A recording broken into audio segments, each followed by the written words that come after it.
Hey, it's Oliver Bruce, and welcome to the Unlock, previously known as Success is in the Mind. I'm a UK entrepreneur, angel investor, and neurodivergent founder, and I recently exited my first business, which I scaled from my university halls into a multi-million-dollar agency with no backing, no funding, just grit, mistakes, and determination. I want to pass on some of the lessons that I've learned, the barriers that I had to overcome, and the challenges that I'm still coming up against today. This podcast doesn't grow by itself, it grows with you. If you could possibly share this with friends, family, colleagues, anybody you're in business with, somebody that you think might find this useful, I would be greatly appreciative. Anyway, let's get into it. Callum, WineFi, my man, how are you? I'm very well, thank you, Mr. Bruce. This has been a long time coming. It has been a long time coming, and it's been rearranged 6 times in the last 2 weeks. So, and only 5 of them are my fault. To be fair. That's somewhat compounded the issue. But you've built amazing things, and before you built amazing things, you worked for, banks essentially. Yep. So, talk to me about your journey, how you started, where you came from, and how you ended up essentially investing in fine wine.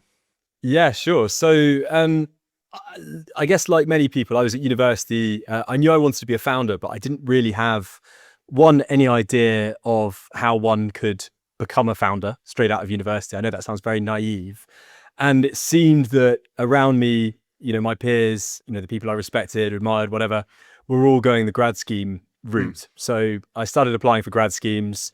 I was broadly interested in asset management. So I ended up joining the Fidelity grad scheme and then moving on to JP Morgan, where I worked in their UK sales team based out of their Blackfriars offices in London.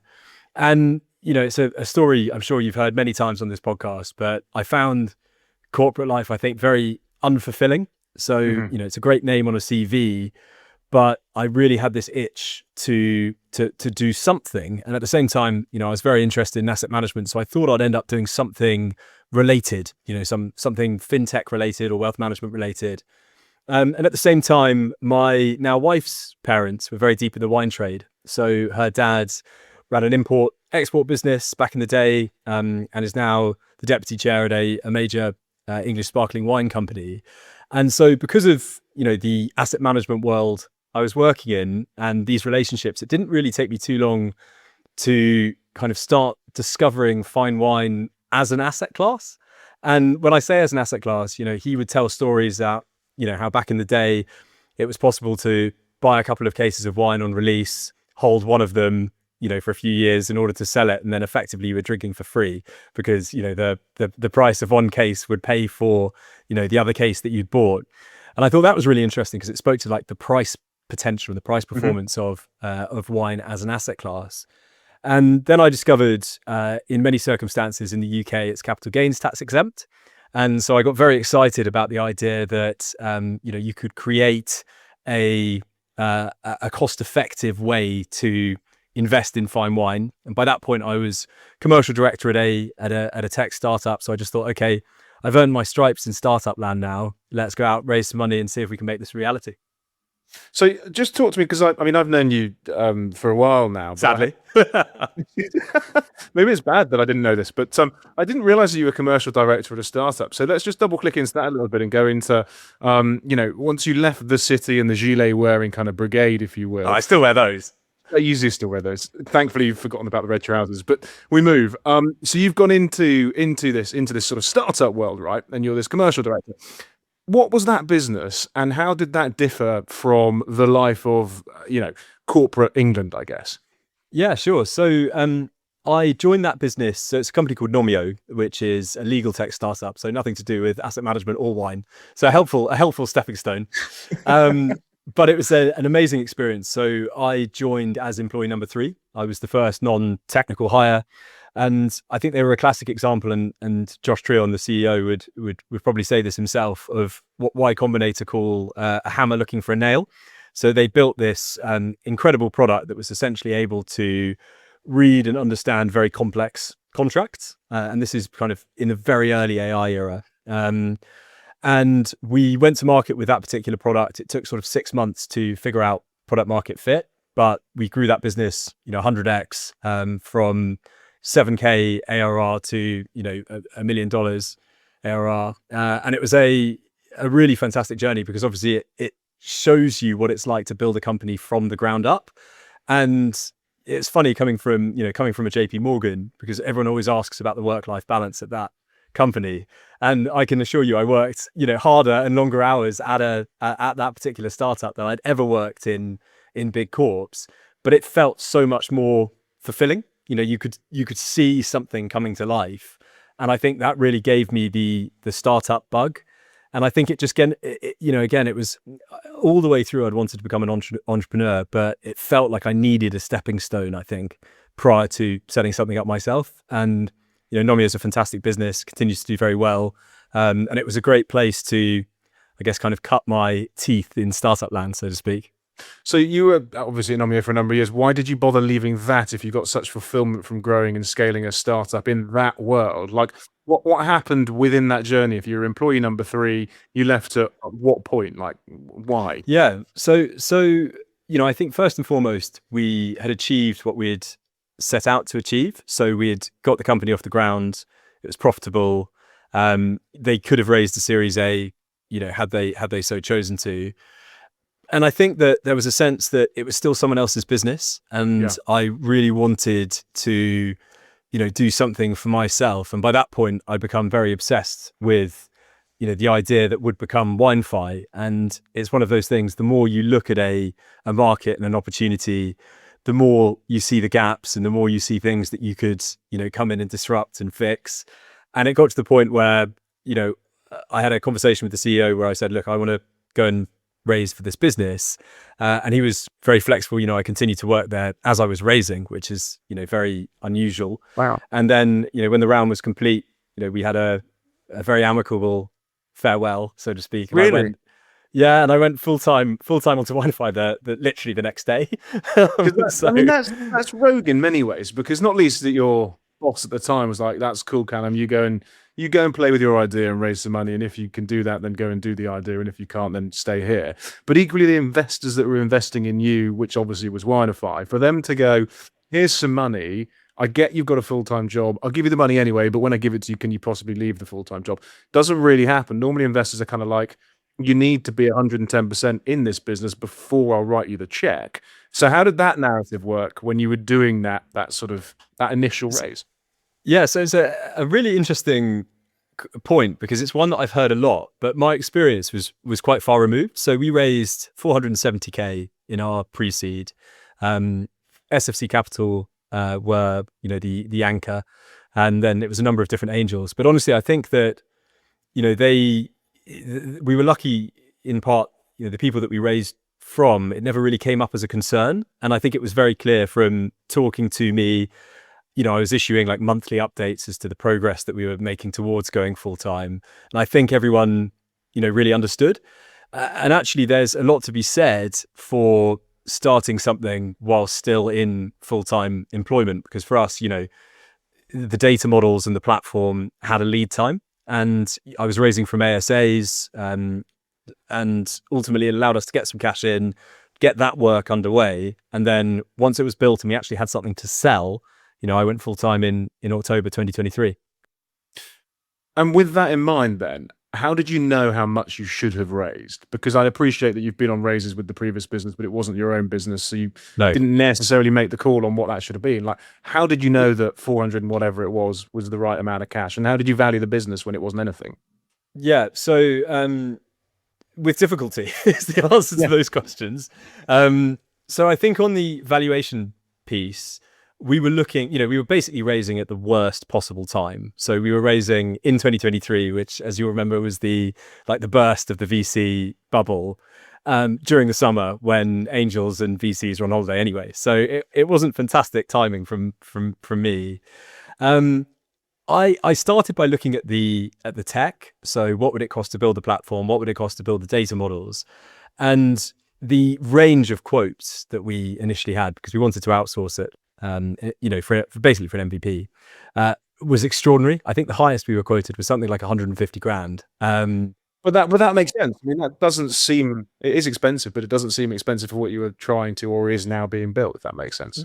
Yeah, for sure. I mean, it seemed, I think, very expensive to me at the time. So we ended up going a bit cheaper, but, similarly, we just modeled out, what we thought we would need in year one. A former colleague, Ollie, came to join me very early doors. And, we wanted to hire, a couple of full-time data scientists. So we had a data team before we had a salesperson in the early days. But then in terms of valuation, it really was, what is acceptable in the market, what's realistic in current market conditions. We ended up raising at a 1.5 million pre-money, but I remember a friend of mine who works in private equity and is kind of very unfamiliar with the ways of VC, was just completely baffled. He was like, "Hang on, but you haven't got anything yet. What justifies that valuation?" And then you see friends raising it, a 10 million pre-money at a pre-seed off a pitch deck, and he went, "Okay, this doesn't make any sense." Hey guys, sorry for interrupting the podcast, but I thought you might find this useful. If, like me, you found that one of the biggest headaches when running a business is managing money across different tools, currencies, and expenses, then I think I've got the solution for you. Incard is built to fix this headache. Incard is a new financial platform designed specifically for high-growth modern businesses. It gives you multi-currency accounts, connected banking, and smart spend management all in one place. The really cool part is the rewards. With Incard, you earn up to 2% cash back on things that you're probably already spending money on, like advertising, SaaS tools, and travel. Every time you spend, you generate points, and you redeem them instantly for cash directly in the platform. So if you're building or scaling an online business and you want a smarter way to manage your finances, check out Incard using the link in the description. Thanks so much for taking the time to listen to this. Let's get back to the episode. And I think to that point about your mate with Oxford University, I think it's a really interesting point, because people invest in not necessarily brands, but people's history and in turn the brand of maybe the university they've been to. You did a master's at Cambridge. You raised money off the back of essentially a deck. This chap raised a couple of million or $1 million, let's say, out the back of Oxford University on a 10 million valuation, right? Two great universities, two universities that people like to be affiliated to and think great entrepreneurs come from, and they do. Do you think where you study helps you raise money quicker and at a higher valuation, or do you genuinely think it's all about the person? So I do think it allows you to raise money at a better valuation in many cases. I don't think it makes you a better entrepreneur or allows you to build a better business. That's a completely different thing. But I do think that, angel investors in particular are ultimately making a judgment based on one or two conversations with you. Maybe they've been referred, maybe they haven't, and they've got limited data points to go on.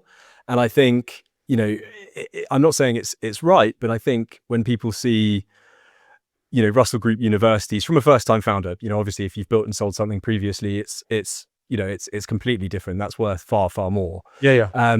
But I think if you've got very little to go on, seeing the right names on a CV plus, the right university, quote unquote, probably does influence decision making. And I actually had I sort of cheated, by the way. Well, not literally, but I did my undergrad at Bristol. I only did Cambridge for a master's, so it doesn't quite count as much. But I had it's still a pretty heavy thing to do. Oh yeah, don't get me wrong, it's top of my LinkedIn. I'm very glad you brought it up in this conversation. I know. Yeah. Otherwise I'd have to have mentioned it. So no. But actually I did speak to one angel who said he only invests in Oxbridge founders, which I thought was fairly rogue. So I felt like a bit of an imposter during that conversation. But nevertheless, he still invests in because of the background and only the background. But yeah, and I'm not saying that that's in any way right or that there's any link between those founders and building a successful business. I just think that with very limited data, people use it as a heuristic. They use it as a proxy at the earliest stages in particular.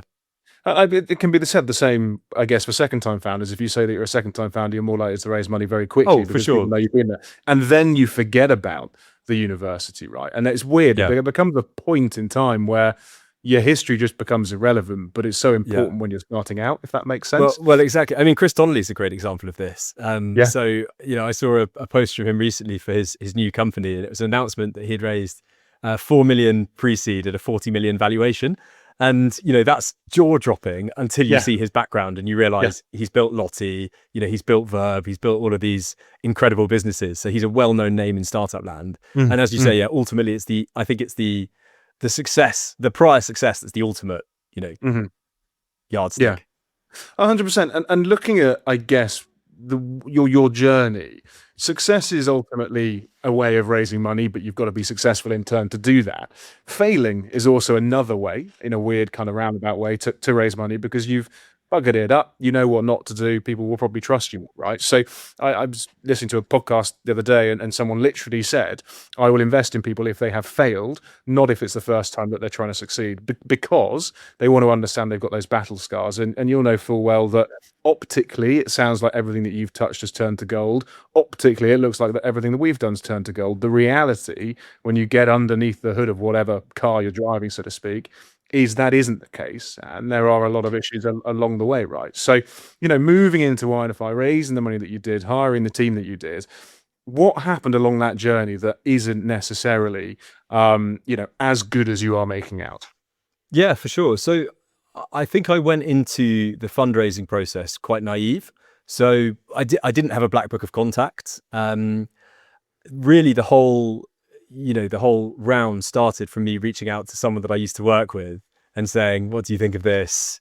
Do you know anyone that might be interested?" And then I found, once you get a few angels on board, it starts to, the flywheel starts to turn, and then Mhm. suddenly you get to sort of 75-80% raised, and you no longer need as much capital, and suddenly that's when everyone suddenly asks if they can invest, Yeah. which I thought was very interesting. But I think I dragged out that process longer than I needed to. And I think when, the first thing that went wrong, and this is kind of a good thing in a way, but the first thing that went wrong really was day one. So I built like a landing page myself on Wix. I'm no designer, with a sign up form, and I just made the announcement on LinkedIn that we were starting this. I put up a video which would turn out to be the first of many. Sorry to my LinkedIn followers. Kind of explaining what WineFi was, the problems that we were trying to solve, and what we thought was the uniqueness of the proposition. And we had a sign up every 4 minutes for 48 hours. So we had this like huge, influx of interest. The problem was we didn't have anything to actually sell them. So we ended up with this really big list that we basically couldn't nurture until 3 to 4 months later. Well, we could nurture them, but, we couldn't monetize it for, 3 to 4 months, by which point, the initial, excitement Yeah. from some of those people had obviously petered out. But I mean, there's been endless, mishaps along the way, I think.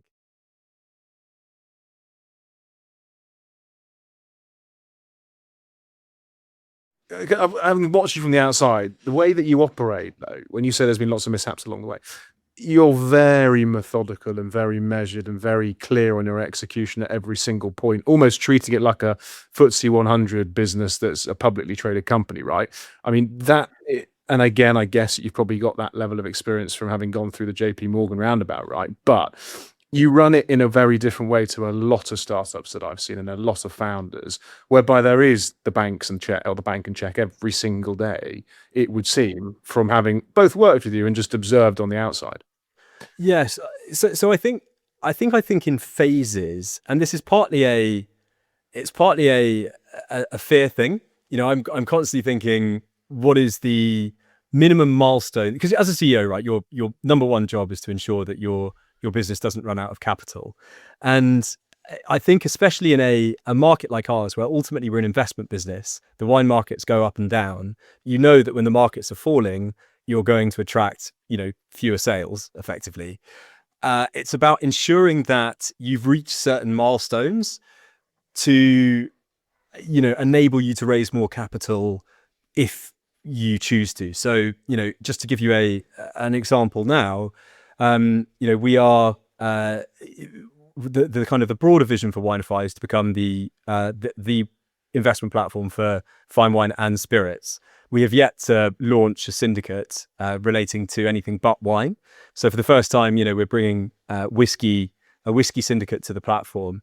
And this is a decision that we labored long and hard over, because it's all about finding the right supplier and ensuring that, we've got sufficient data to be able to make decisions and actually articulate the opportunity to our clients. And one of the reasons that we're doing that is it proves that there is demand from our audience outside of the asset class that we went to market with, which is wine, which allows you then to tell more of a story should you need to raise further capital. And I think with when you raise VC, the initial pre-seed round is for initial traction, building the tech, kind of proving that there's something there. Seed round is all about product market fit and unit economics. And as a result, unit economics is really what we're focused on at the moment, plus bringing in, additional things that we can use as a stepping stone, I suppose, to a higher valuation, raising more capital if, we decide to go that route. And I think that, I almost see it as a backstop, that, methodical approach. No, it's a good approach. I mean, it's just very unlike a lot of founders who are, let's just get things done quickly and throw stuff at the wall kind of thing. You are very, very measured, even down to the fact that, a couple of years ago, I was talking to you and you were treating it like it was an FCA regulated organization, right? When, the reality is you don't have to, but you do. And how important is that when starting a business to go, look, we don't have to, but the big boys are, so we should, because there is an inflection point or a tipping point where you go, it just doesn't make sense because we're so small. We don't have to bother, so let's not waste our time. But you did bother. It's a really good point, because our business isn't FCA regulated. So wine isn't. It doesn't require FCA authorization, and our syndicate structure, it's not a fund. We're not investing in a controlled investment. But we knew that the types of clients that would be coming to us are high net worth, sophisticated investors. In some cases, professional investors. We work with family offices, multifamily offices. Who expect certain things. And so, if you look at most wine investment platforms that are out there, very few, if any, will have even a capital at risk disclaimer. But if you're used to investing in an environment where they are littered everywhere, it almost rings alarm bells to see a business that is behaving in a different way. And there have been plenty of examples of bad actors in our space. And I was very aware of that coming in. So I almost wanted us to behave and appear whiter than white from the outset. And, at significant cost to us, we've put in checks and balances that we didn't necessarily need to. So even something as simple as the segregation of client funds, for a wine investment business, believe it or not, that's not actually a requirement. So you can trade off client funds if you wanted to, technically. Not saying, just to be clear, that WineFi do, but you could technically, if someone invested 100K in some wine, you could just use that as your own capital. Certain businesses could. We have structured our finances so we cannot. So we've gone out of the way. We've paid additional cash in order to segregate those funds. Rightly so. It's the same with the wines where they're stored. Well, exactly. You say that as if it's obvious, but it's not something that is necessarily commonplace in our world. There's been an interesting a number of stories that have come out recently, especially in the whiskey space, where a company has gone bankrupt and they found that only in one case that happened just before Christmas, I won't name names, but people can Google it. It was a wine investment business that it turned out only 20% of the wine was actually held in client names. And obviously, if a business goes bankrupt or ceases trading, and the wine isn't under the name of the client, then the administrators, etc., would go after it.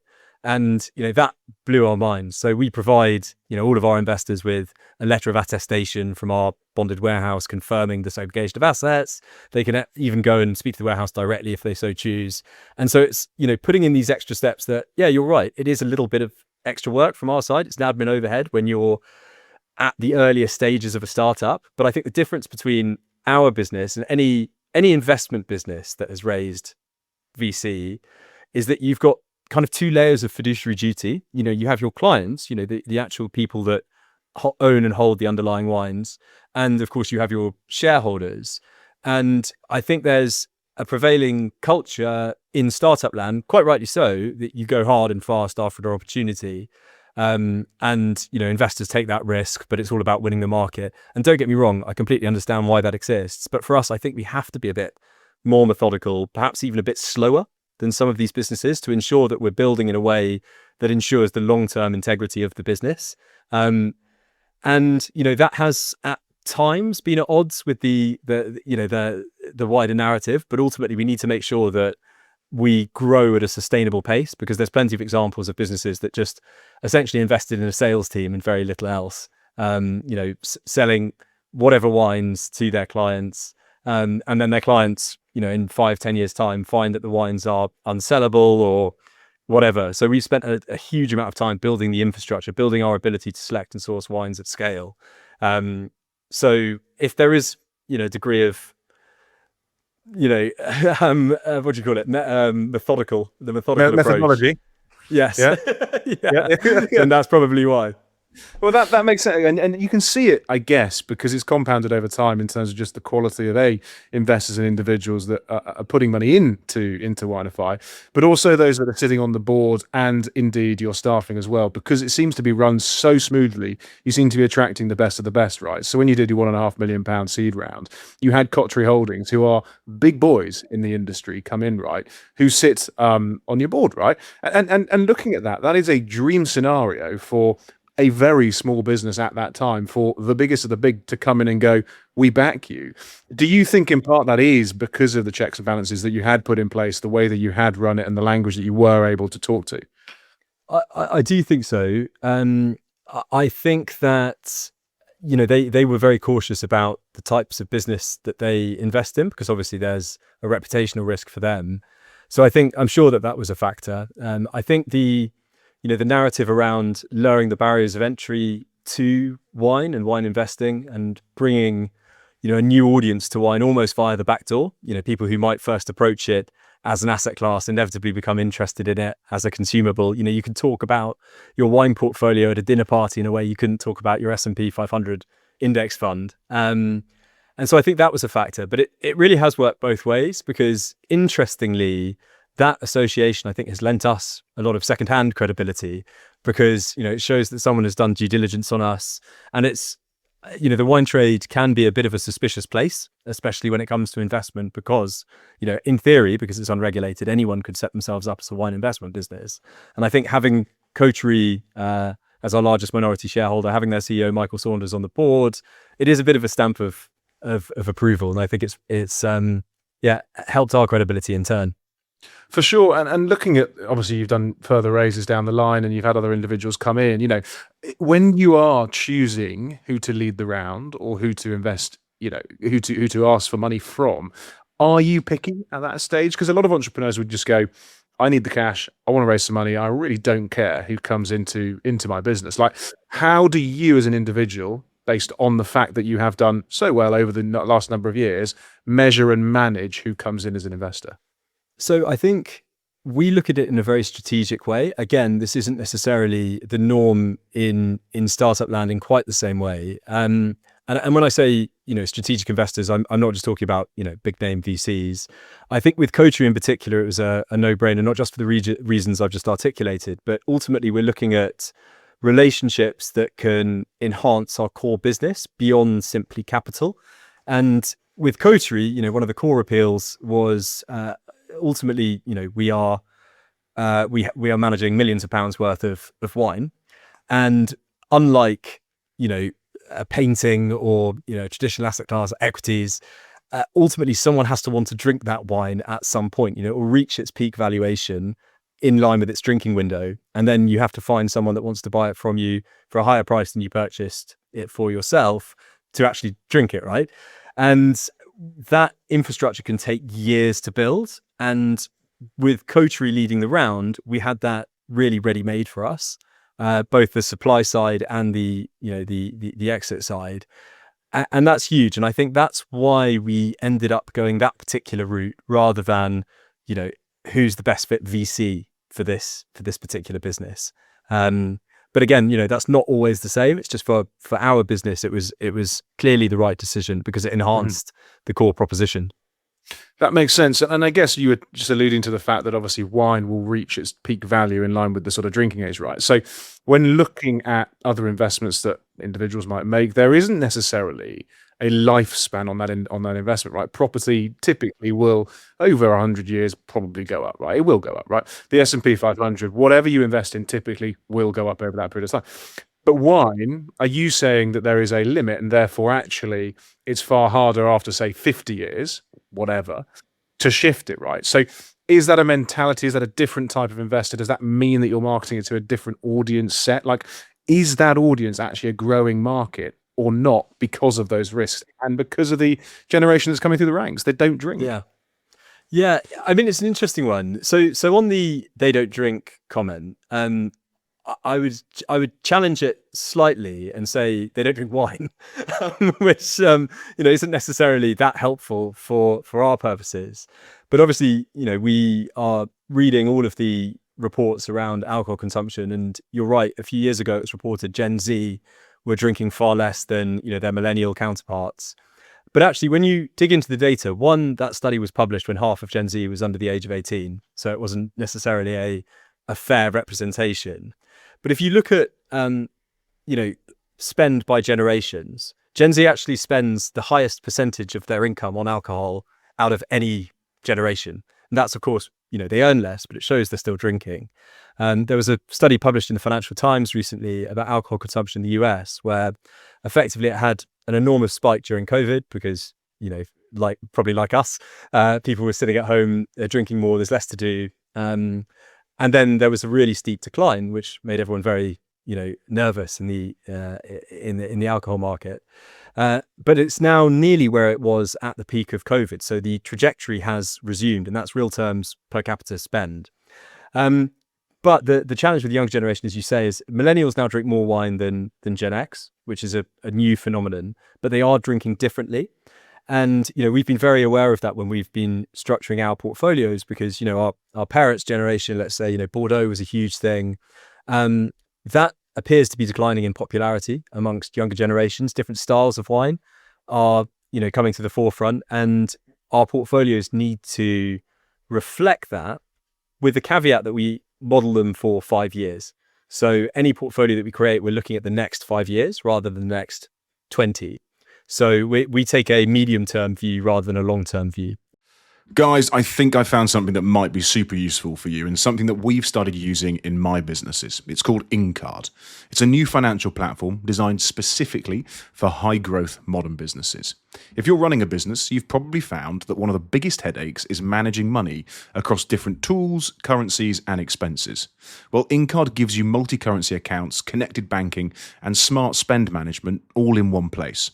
The best part? You earn up to 2% cash back on everyday spend, such as ads, SaaS, and travel, earning you points every time you spend, meaning you can redeem them instantly for cash in the platform. Check out Incard using the link in the description.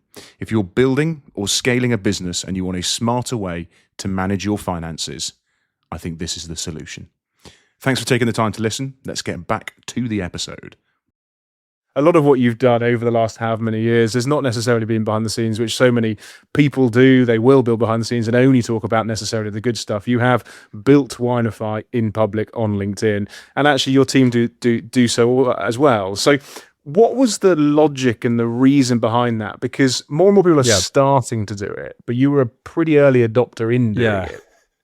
Yeah, I think first and foremost, it was free marketing. So for the first 2 to 3 months, I absolutely hated posting on LinkedIn because I knew, immediately all my WhatsApp groups would blow up and my friends would be screenshotting the posts and basically just taking the piss out of me, which is very, very fair. But we've really found there's 2 major benefits. The first is obviously organic reach and the trust that instills, especially for a business like ours. A large part of our target market, we call them Henrys, high earners, not rich yets, live on LinkedIn. They use it in their day-to-day lives, and they are often in more of a buying mood than you might be if you were just scrolling Instagram. So it's more of a professional social media channel, obviously, but that is where our audience lives. And a related point, but I think it's really helped with fundraising. Angel investors are often herd animals, and if they are aware of a business and they know their friends have invested, by keeping up that kind of running commentary as to what's happening in the business and, sharing the highs and lows and various developments, I do think you build that trust over time. And what's amazing is, our pre-seed, and it sounds obvious, but was much harder to raise than our seed round. Often, our seed round was a 10-minute phone call, a real just kind of like a once over, see the whites of your eyes type phone call. And someone would invest. And, I think a large part of that is because they had been following the journey on LinkedIn and they felt like they knew us. And I really don't think that could be overstated in a world where, I mean, I'm sure you've noticed the same thing, but over even the last like month and a half, my inbox is full of so much more AI generated spam than even 3, 4, 6 months ago. And I think that, manufacturing that connection is really important. I'm very, as you are, I'm certain that we're in the era of personal branding. I think it's actually a must-have now to succeed rather than a nice-to-have. And if you can build a business without being the front man or woman, then all power to you. But Yeah. I think you make it harder for yourself. 100%. And what's really interesting with the authenticity side of things is actually it just takes a little bit longer, but the results are 10x, if that makes sense. So newsletters are something that people are starting to do because AI can do it for them, but you can just see that it is done through AI, period. But arguably, you can't knock them for trying. And in the world that we're currently in, content content is king, granted, but shit content isn't, if that makes sense. So in terms of how you hack the content wheel, how do you find the time to do what you do on the social channels that you do so authentically? I hate that word. Yeah. Yes. Yes. So do I. I was like, we sound like a podcast. We sound like a Oh, podcast. So it's an interesting one because it's actually something that I think is evolving. So, it takes me no time now to write a LinkedIn post because I built that muscle. It takes me a little bit longer to do a video, especially if it's a well-edited one. But I think we're moving into a world where I don't know. I know you subscribe to Alex Hormozy's newsletter. I don't know if you've read. I have no idea who he is. Yeah, sure. But anyway, there was Alex Hormozy sent out a newsletter today that was talking about qual-volume, so quality volume, and essentially how marketing now is turning into many more touch points. And because of AI, we're now able to chop up clips more easily. We're able to distribute them further. And it's really about striking that balance between, okay, how can you keep increasing the volume of content and having it pushed in more and more channels while still keeping the quality? And, I think everyone notices when that drops, and especially in a high trust, high consideration business like ours, if we're doing what a lot of these kind of like scammy investment brokers do, which is basically put up the best performing investments and suggest that the market always behaves like this one particular wine, we're going to lose credibility very, very quickly. But even if you work with like third parties, social media managers, because it's such a specialist subject, they gravitate towards that because it's the easiest sales angle. So we at the moment are trying to figure out how we can do what we do well, which is the informative, authentic piece at scale. And I don't think it's a nut that we've cracked yet, to be perfectly honest. I think it's a learning curve. 100%. Now, to that point, I guess one thing you're very, very good at doing is asking for help when you need it. But you've cited yourself that it used to, in your mind, be a sign of weakness. Now, just talk me through that process and I can completely understand what you mean by that, to be clear. And I think a lot of people out there will, but you are very, very good. I have seen you firsthand go, actually, I don't get this. Can you help me? Where and how and what sort of triggered the learning there? Honestly, the honest answer would probably be just ongoing pain. So, thank you for laughing at my pain. It's just, I spent the first 7 years of my career, literally from the day I left university to the day I started WineFi, thinking of nothing else apart from starting a business and wanting to do nothing apart from start a business. And I completely tortured myself with that objective. And I had this sort of like hero entrepreneur stereotype in my mind. And I think we're fed that a little bit growing up.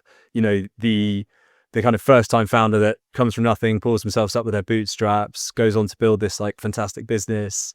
The kind of Elon Musk type character. I know he's probably been cancelled by now, but yeah, I think we'll get cancelled if we talk about him too much. And I know you're an outlier here because you started a business, very, very young. But I was trying to escape this corporate cycle whilst having a mortgage and thinking, oh, well, how am I going to pay myself and all this stuff. And I very naively, I think I thought that knowledge was the key. And so I've read 100, 200 probably books on sales, entrepreneurship. I've read all of the titles that you'd put in a founding a business lineup, because I thought if I could accumulate enough knowledge, I would have the confidence and the awareness and everything that goes with it to start a company. And I only realize now, looking back, that was basically a way of procrastinating.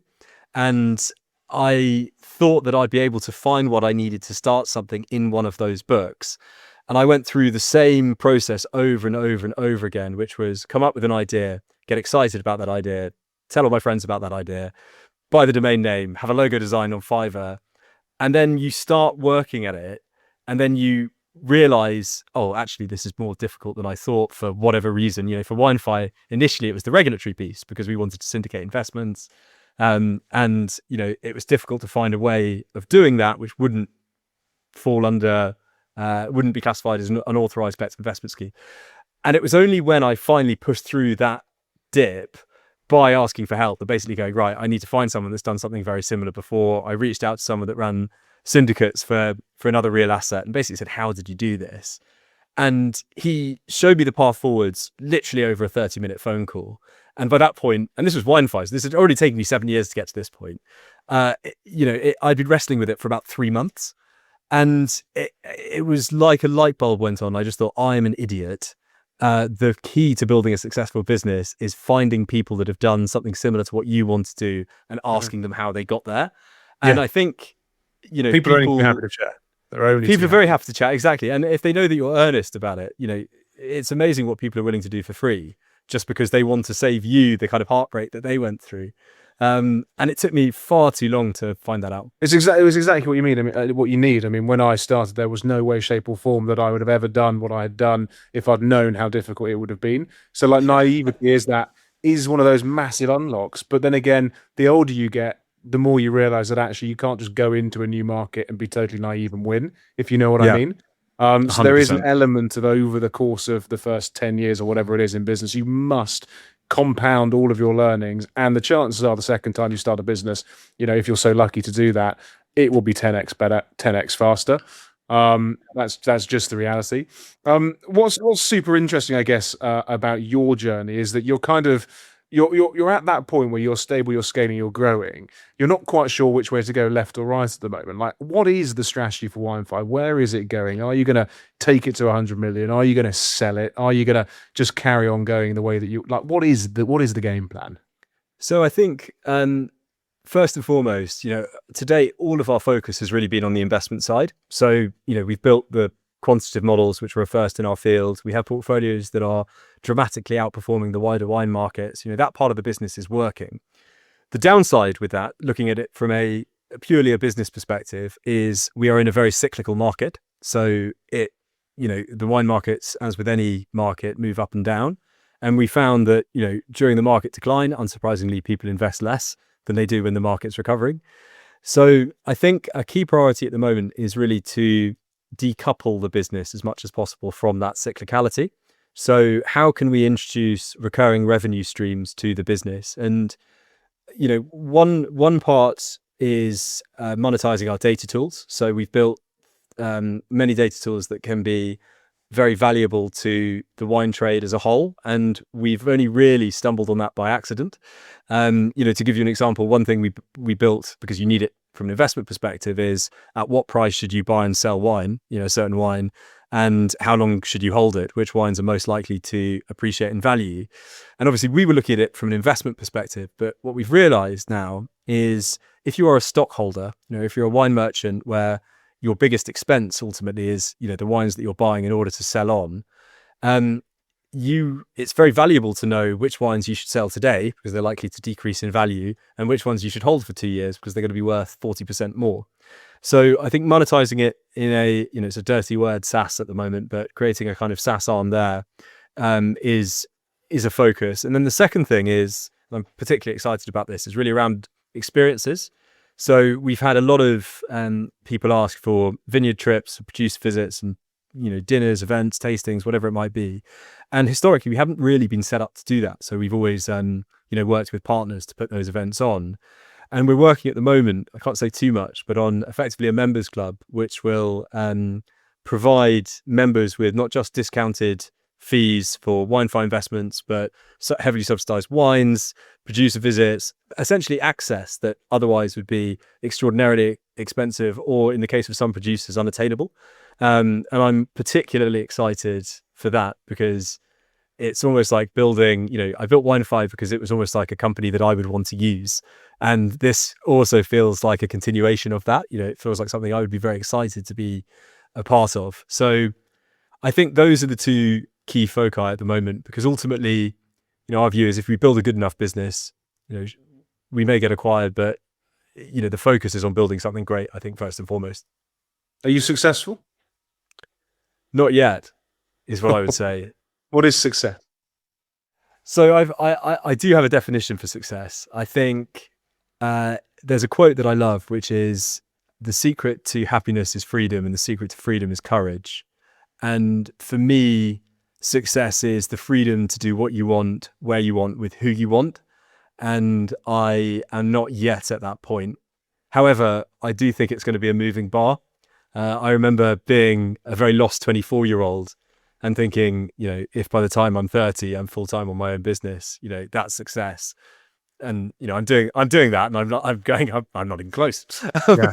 No, it's very, very true. And I do think, and it's super depressing in that sense, that for those listening, 5 years time, you'll probably achieve the goal that you want to achieve right now. And actually that won't be good enough. And it's something that I've had to battle with, something you've had to battle with, but I've now taken to writing myself a letter at the beginning of the year as to what I want to achieve at the end of the year, and at Christmas opening it and going, did I achieve what I wanted to? Did I save what I wanted to? Did I go where I wanted to? Taking that step back and looking at where you were once and where others are is very, very important, I think, at times. Well, surely your wedding's top of the success list. I didn't put that on there. That was a given. That was a given that it was going to happen this year. So I've put things on there that aren't yet a given. I think that's the way that I play it. But that's a little hack. But look, Callum, I love WineFi. You're doing an amazing job. You are a success. Don't let anyone tell you otherwise. If there are people that are listening to this podcast, and I damn hope there are, where can they invest in fine wine? What's the website? How do they do it? Sure. So our website is www.winefi.co, or you can email me directly at callum@winefi.co. That's Callum with 2 L's. It would be great to hear from you. Callum with 2 L's. I love it. Cheers, mate. Appreciate it. Cheers. Bye. Appreciate you listening to the podcast. Hopefully you found it useful. For those that want to read up or learn more, head over to my LinkedIn page, Oliver Bruce Online, where you'll find a weekly newsletter called The Brucey Bonus, where we double click into more detail and give you more tips and tricks around how to scale your business. If you want to share this with friends, family, colleagues, business owners, people that are in your circle then might find it useful, I would be super appreciative. If I said at the beginning of the podcast, this does not grow on its own. This grows with you, and we do it for you. So thank you so much for listening, and catch you next time. I mentioned it earlier, but I do think something that you guys might find super useful if you're running a business and managing multiple transactions across multiple platforms is InCard. It's a new financial platform for modern online businesses, giving you guys multi-currency accounts, connected banking, and smart spend management all in one place. You can open up an account in minutes, attach cards for expenses, and earn up to 2% cash back on everyday spend, like ads, SaaS, and travel. Check out InCard using the link in the description.